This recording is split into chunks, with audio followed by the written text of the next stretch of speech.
How's it going, guys? Andrew here with Justified EDC, and today I have a pretty special video for you guys. This is the Harry's Holsters Icon 2.0. You guys, if you followed me on Instagram for a while, you've probably seen the 1.0 all over my feed for a couple years now.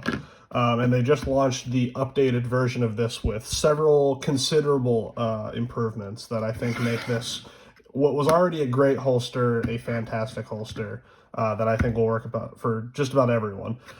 So just to give you some background on this, I found this looking for a holster for my Smith & Wesson 638 J-frame. This is the one with the shrouded hammer that you can still cock into single action.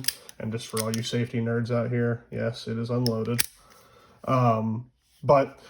Finding a good J-frame holster for a while, you were really either subjugated to leather or just this huge blocky monstrosity of Kydex, because Kydex holsters predominantly were just for the semi-auto market, and people hadn't really put a lot of thought and design work into a small, compact, concealable revolver holster.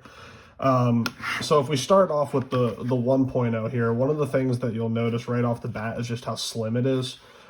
They had this cut here, so there's not a bunch of extra material.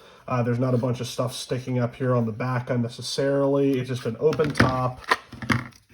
It's easy to both draw and to reholster. I have the retention pretty high on this one, but with a lot of J-frame holsters, they were kind of that like half cut out one where you can't really reholster it while it's still in your waistband. Most places would give a disclaimer that when you want to reholster, you have to take the holster off, put the gun in, put the holster back in your belt. And while that's fine for carry, if you're going to carry a gun, you should be training with it. So both for range use and for dry fire, that gets really annoying really quickly to have to, every time you want to put your gun back in your pants, to take your holster off, reholster the gun, put the holster back in. So I didn't like that at all about a lot of the Kydex ones, or they were just huge and bulky. And this solved both of the problems.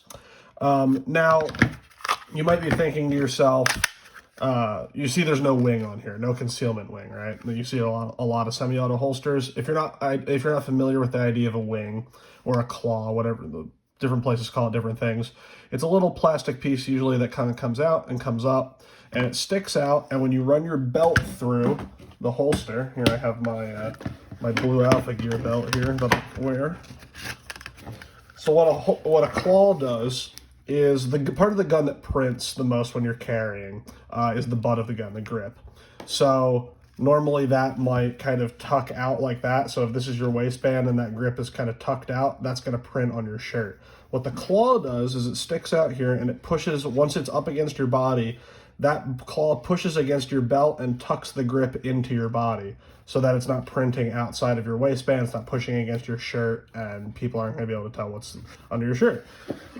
So originally I kind of thought, like, this is such a short grip, like obviously you can get a little bit longer grips on here. I have these kind of Hogue boot grips on here, and it gives you a solid grip, but it's not the longest grip in the world, so I didn't think it would print that badly. I actually think that this prints more, this J-frame in this holster prints more than if I carry my Glock 17 in a holster, in a good holster with a claw. It actually prints a little bit more, because there's one with the single clip, which we'll get to in a second. It kind of moves around willy-nilly, and there's no claw to push it back into your body. So even though it's a shorter grip, it still wants to kind of poke out and do kind of whatever it wants. Now, was this a bad holster? Not at all. I still preferred this over pretty much everything else out there. And none of the other ones really had a claw, and if they did, they had all of this extra material down here to be able to mount a claw lower, because most claws come out and then go up because they're used to semi-autos. They're not avoiding the cylinder. You can't mount them like right here. You have to mount them low and then have them protrude up. So that would create, because this is a shorter holster, it's only about, I think, like 4.5 inches tall. Because it's short like that, with that extra material, it really digs into your kind of hip and your pelvis there, and it's just uncomfortable. Most J-frame holsters or LCR holsters, short Snub-Nose revolvers, were kind of square shaped, so that was a problem for me. I carried this for a while. I loved it, but again, another thing here with this belt that you can see is when it's clipped in, it's secure in terms of safety and the gun's not going anywhere. Pardon me while I do this kind of off camera. But one thing you'll see here is with that single clip, the gun kind of moves wherever it wants. It doesn't stay upright for a nice clean draw.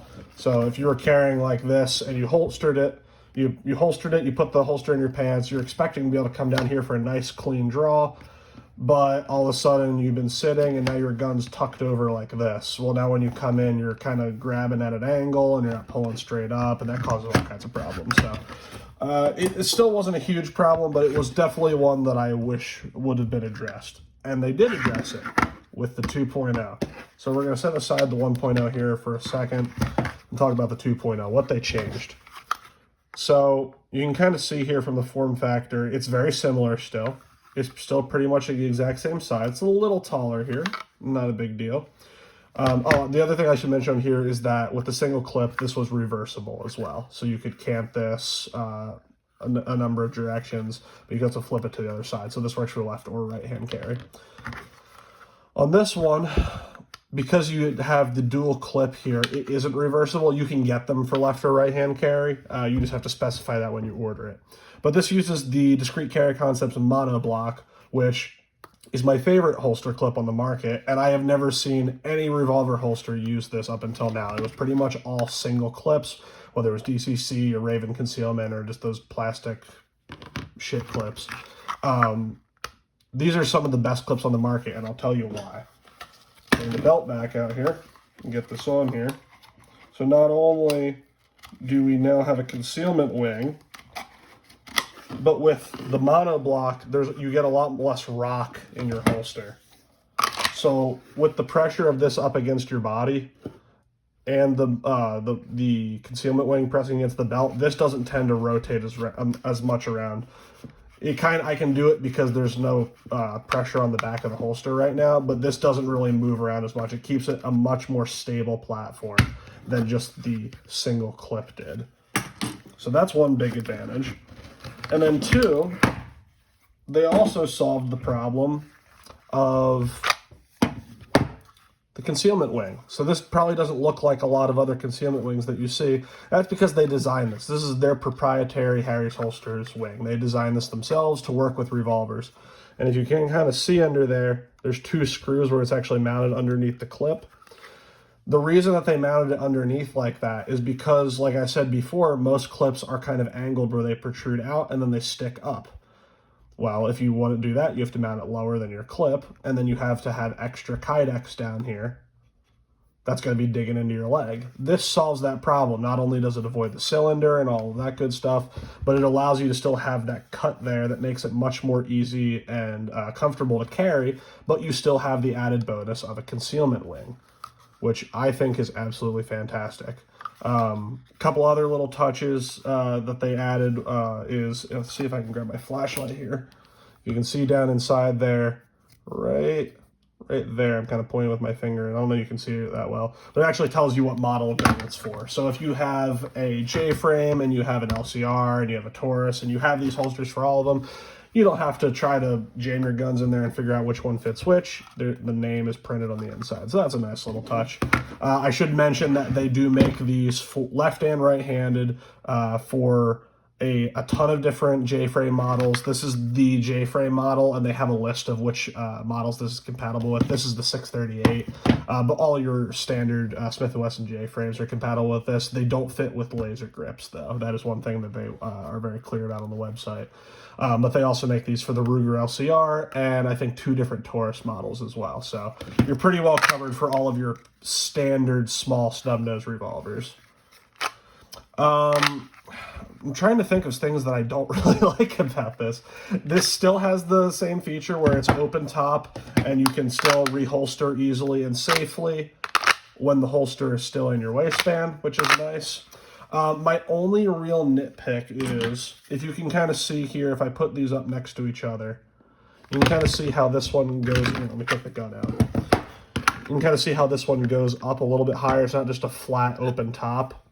That flat open top really enabled you to get a full firing grip on the gun. See how it's kind of cut out there? You can get your whole grip on the gun, so you can come out just how you're shooting. On this one, it obstructs your grip ever so slightly. And when I first got it, I was like, oh, I'm not going to like that. And then I've been carrying this every day since I got it for close to 2 weeks now. I've done a ton of dry fire with it. And I actually, as soon as I got used to it, I don't mind it. It does protrude your middle finger out into your middle finger just a hair. But as soon as you start drawing that gun, your finger slips into your grip. I've had no problems with drawing this. I haven't drawn it at all where it comes out in a weird grip. It kind of just hits your finger there, and then as soon as you start pulling up, you slide there into your firing grip. So that was one thing that they wanted people to be aware of, is that it does obstruct your grip ever so slightly. You might be able to Dremel this out a little bit. I'm not condoning that. I don't know what it'll do with their warranty or anything like that, but you probably could get rid of some material there if you really wanted to, but I don't think it's a problem. The only time that really ever bothers me is after I've been dry firing for quite a bit of time or drawing quite a bit, and then it starts to rub on your finger. But for carry, I don't think this is really going to be a problem. For a day at the range, you might just have a little bit of rubbing on your middle finger there, but I think that's well worth it for what is, in my opinion, the most comfortable and concealable Snub-Nose revolver holster on the market. I've been carrying this in this configuration. This is a 38 special 5-shot. And then I carry the Neomag RASC with a speed strip. I only carry 4 rounds. If you're in the know, you know why you do that. You have more spacing to be able to fit your rounds in there. It's a little faster. But this package right here, let me get that out of the way.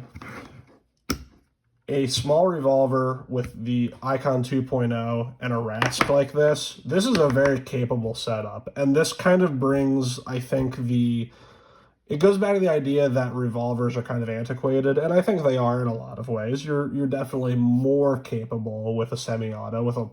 Like my Glock 17 is going to be more capable than this. It has a longer sight radius, it has better sights, it has a full grip, you have 17 rounds, all that good stuff. You can mount a light on it. But that still comes at a cost of, it's big, it's bulky, it's not always the most comfortable to carry. And it has the potential to print a little bit more. With this holster and this Neomag RASC like this, I think this kind of really brings the Snub-Nose revolver back into the 21st century.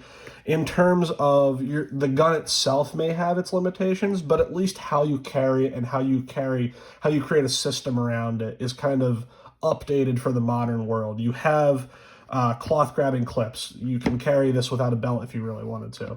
When you are carrying with a belt, you have a concealment wing, so this tucks in nicely. This doesn't print at all on my person, even with just a light t-shirt. You have a convenient way to carry extra ammo that isn't in a big, bulky speed loader. I think this really makes a statement for revolvers of being a good option over something like a subcompact micro 9mm or a 380 or 32 pocket pistol. I would rather carry this than a pocket pistol for sure. Like I have a Kel-Tec P32 and 32 ACP. Is it smaller? Yeah, but I can get a much better grip, firing grip on this gun. I've also put a lot more rounds through this gun than that, so that speaks for itself. But you don't really have any good holsters for guns that small, or you're carrying them in your pocket. This really lets you set it up for a modern appendix carry, ultra concealable, fast gun. One thing I should mention is the claw is removable, and there are height adjustments here. So you can, if you wanted to get the gun up a little bit farther, I wouldn't really recommend that. I tried it, and it just kind of seemed a little top heavy. So I have it on the top 2 sets, but because you have a set lower than this, you can angle your monoblock so that instead of your holster carrying straight up, it'll carry at an angle. So if you wanted to remove this and then switch your clip to an angle, you actually could carry this at more of like a 3, 4, 5 o'clock, like strong side, as opposed to appendix carry. So you still have the option, like on this one, you can also camp this for strong side carry. But this one is much more capable of doing appendix carry well, with the added capability of still being able to do strong side if that's what you want to do. Like if you're carrying a larger gun and you want to carry the strong side as a backup. That was a lot of talking. I'm sorry about that, guys. I'm just really excited about this product. Big thank you to Harry's Holsters for sending this over to me. I should have put this disclaimer at the beginning, but this was sent to me for free for review. I didn't even ask them to send it to me. I had just been talking to them about how excited I was about it, and they offered to send me one. So big thank you to them for sending this over. These were already my favorite holsters before they did the update. I bought the 1.0 with my own money, and I've been carrying it for a couple of years now. So I'm just a big fan of them as a company. They do make a bunch of other holsters for semi-autos and stuff as well, so highly recommend checking them out. They're pretty active on social media as well. So if you guys have any more questions about this, or if you want to see anything else about it, just let me know in the comments. And as always, I will see you guys in the next video.